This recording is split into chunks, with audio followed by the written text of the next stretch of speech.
থেকে দেখেন তবে এটি দেখতে এরকম লাগে, কিন্তু যখন আপনি এর কাছে আসেন তখন আপনি পৃথিবীর দুইটি অংশ দেখতে পান।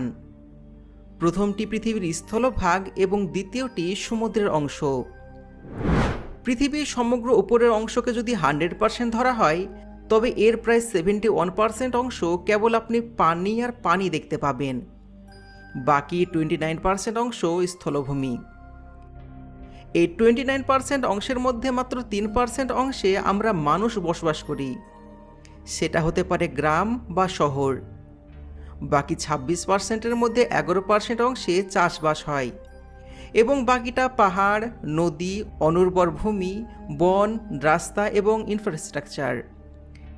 যদি আমরা 29% বাদ দিয়ে পুরো পৃথিবীর ক্ষেত্রফল বিবেচনা করি তবে মানুষ পুরো পৃথিবীতে মাত্র 0.5% অংশে থাকে।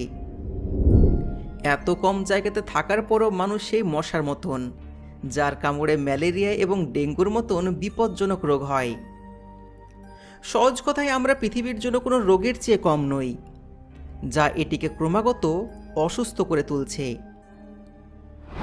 পৃথিবীর পুরো এরিয়া আমরা এই কারণে যুক্ত করলাম যাতে আপনি এই সম্পর্কে গভীরভাবে